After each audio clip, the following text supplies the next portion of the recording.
Assalamualaikum warahmatullahi wabarakatuh. Perkenalkan, nama saya Sausanul UA dengan NPM 21141511065 dari jurusan Kehutanan kelas B. Di sini saya akan melakukan presentasi dari PPT yang telah saya buat untuk memenuhi tugas hidrologi hutan. Adapun PPT yang saya buat dengan judul pengaruh jarak dari saluran drainase terhadap karakteristik lahan gambut pedalaman Kalimantan Tengah, studi kasus kanal penghambat dan dampak pembatasan. Personding Seminar Nasional Lingkungan Lahan Basah, volume 4, nomor 2, halaman 226 sampai halaman 232 oleh Aji, Damanik, Teguh, dan Swastika.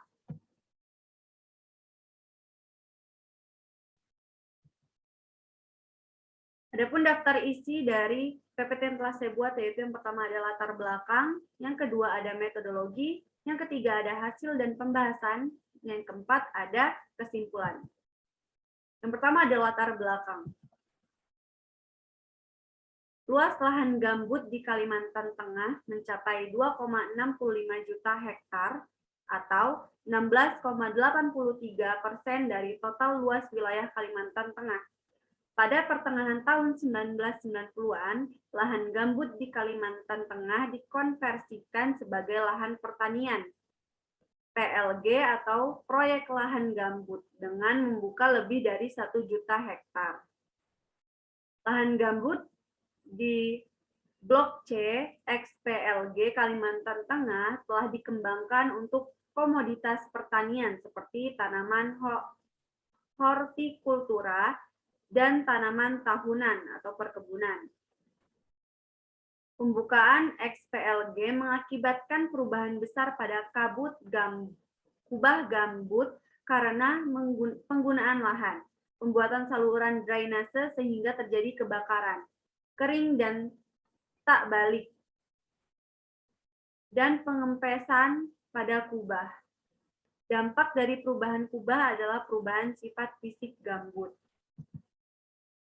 Ekosistem gambut merupakan satu kesatuan utuh menyeluruh dengan beragam fungsi yang saling mempengaruhi dalam membentuk keseimbangan, stabilitas, dan produktivitas. Kerusakan lahan gambut yang disebabkan oleh drainase secara langsung berdampak pada menurunnya tinggi muka air tanah, groundwater level, dan meningkatnya suhu tanah serta mempengaruhi emisi CO2 tanah karena peningkatan aerasi tanah dan dekomposisi aerob bahan organik tanah. Terganggunya keseimbangan hidrologis lahan gambut bisa dilihat pada bulan basah, di mana tinggi muka air gambut meningkat dan menggenangi permukaan. Tinggi muka air gambut menurun sehingga menyebabkan gambut menjadi mudah terbakar. Kebakaran lahan gambut berdampak pada kehilangan cadangan karbon, cadangan air, maupun keanekaragaman hayati pada jumlah yang relatif besar.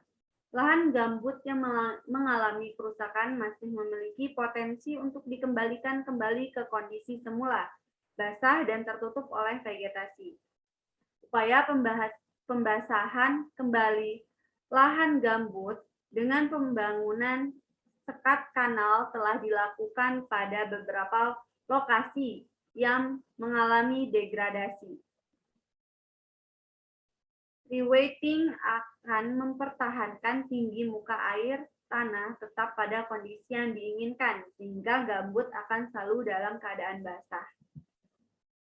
Tingkat kebasahan yang tinggi akan menekan laju kebakaran. Namun sebaliknya, dengan menurunnya gambut menjadikan sangat rapuh setelah mengering dan mudah terbakar. Frekuensi tinggi muka air berkaitan erat dengan dekomposisi material penyusun gambut maupun kondisi tutupan vegetasi. Adanya fluktuasi tinggi muka air merupakan faktor utama pendorong proses dekomposisi bahan organik tanah. Penurunan tinggi muka air tanah, groundwater level, di atas 40 cm menyebabkan 40-70% fluks CO2 meningkat.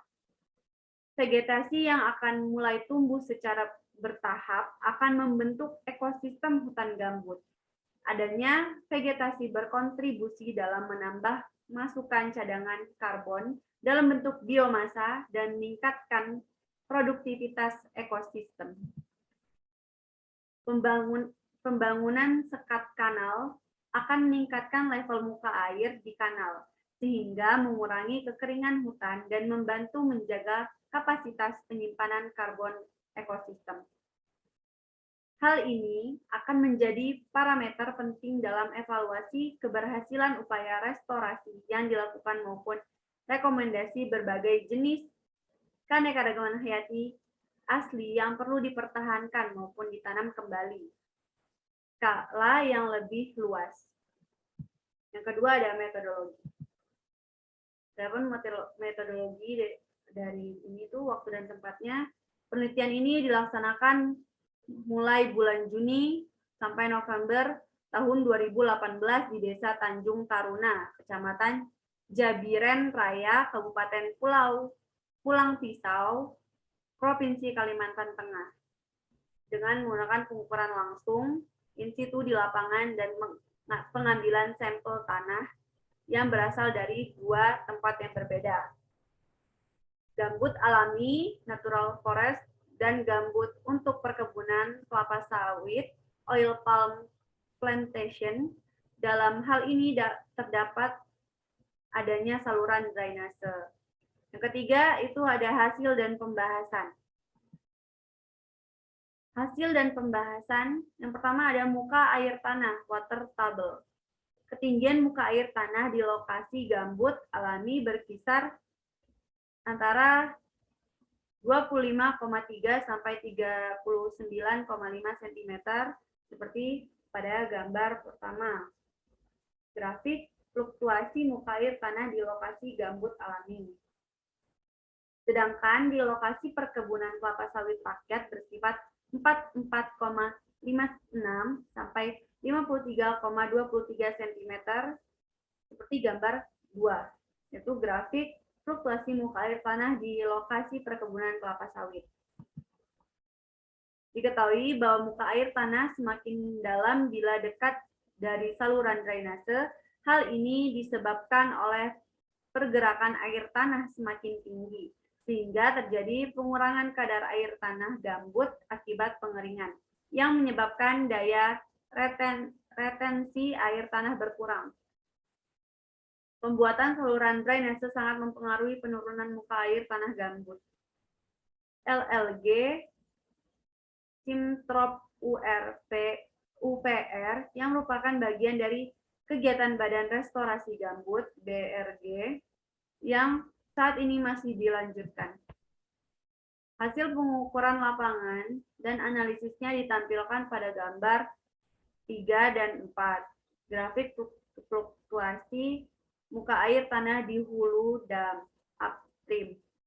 Dan gambar keempat, grafik fluktuasi muka air tanah di hilir dam downstream. Dari hasil pengukuran yang dilakukan oleh tim UPT LLG Simtrop UPR yang terlihat bahwa tinggi muka air tanah di daerah hulu upstream lebih tinggi daripada daerah hilir downstream. Walaupun dalam hal ini jarak dari titik pengukuran menunjukkan adanya perbedaan tinggi muka air tanah yang berbeda 0, 5, 10, 15, 20, 25, 30, 35, 40 meter dari saluran sebagai akibat ada saluran tersebut dan pembuatan dam blocking kanal. Kondisi air di daerah hulu upstream dipengaruhi oleh adanya bangunan air dam yang menyebabkan ketinggian berbeda sekitar 10 sampai 20 cm dengan daerah hilir downstream. Yang B ada pH tanah, DHL, dan ORP.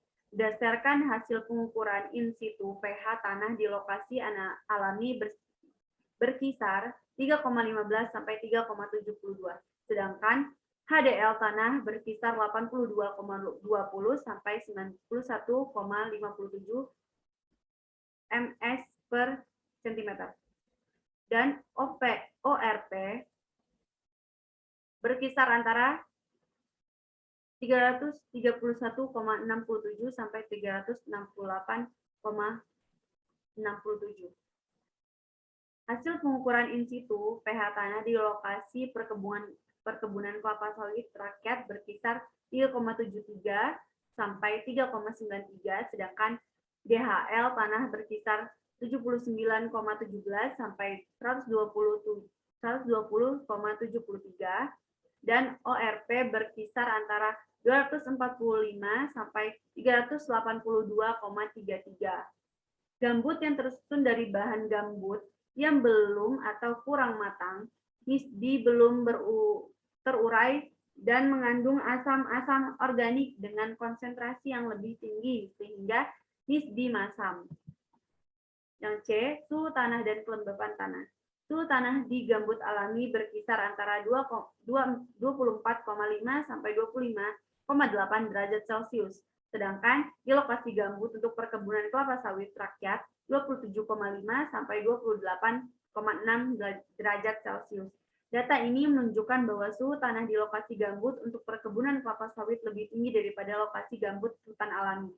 Peningkatan suhu tanah ini diakibatkan oleh perubahan kondisi dan karakteristik tanah gambut dari pembukaan lahan gambut untuk kegiatan pertanian dan perkebunan. Gambut yang didrainase dan dikelola sebagai lahan pertanian, gambut akan teroksidasi sehingga bahan organik akan cepat terdekomposisi dan menyebabkan subsiden atau penurunan permukaan tanah.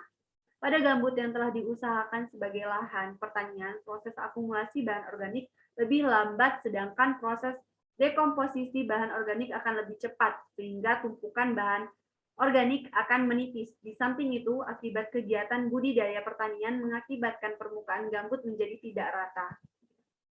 Yang D, ketebalan gambut dan tingkat dekomposisi. Hasil pengukuran ketebalan gambut di lokasi alami berkisar antara 3,6 sampai 4,5 meter dengan tingkat dekomposisi fibrik, hemik, dan saprik. Sedangkan di lokasi perkebunan kelapa sawit rakyat berkisar 2,21 sampai 3,53 meter dengan tingkat perombakan hemik sampai saprik. Kondisi ini dipengaruhi oleh pengelolaan lahan dan penggunaannya. Yang E, karakteristik fisik dan kimia tanah gambut. Berat volume di lahan gambut alami tergolong rendah, yaitu kurang dari 0,2 gram cm3. Kadar abu gambut di lokasi hutan alami yang belum terganggu tergolong rendah. Kadar abu yang rendah menunjukkan bahwa gambut tersebut miskin. Kadar abu pada tanah gambut di Indonesia umumnya kurang dari 1%. Pada tanah-tanah gambut yang mengalami kebakaran, Kurnian et al. 2001, atau telah dibudidayakan secara intensif, kadar abu mencapai 2-4%. Kadar abu juga berhubungan dengan kematangan dan kadar bahan organik gambut. Semakin tinggi mineral yang terkandung pada tanah gambut, semakin tinggi kadar abu. Hidrofobisitas adalah keadaan saat permukaan tanah gambut tidak dapat menahan air. Berdasarkan nilai rata-rata hidrofobisitas pada gambut pedalaman di lokasi gambut alami tergolong hidrofilik karena waktu serapnya kurang dari 5 detik dengan interval 1,5 sampai 3,4 detik.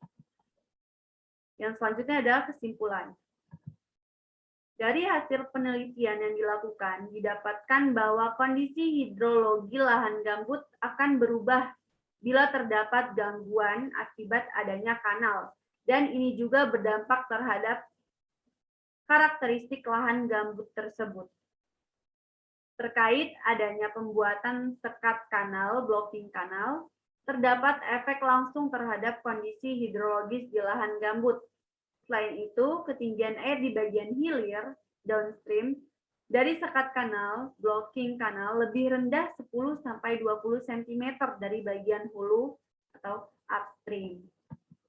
Itu tadi presentasi yang bisa saya sampaikan. Kurang lebihnya saya mohon maaf, kepada Allah saya mohon ampun. Saya akhiri. Wassalamualaikum warahmatullahi wabarakatuh.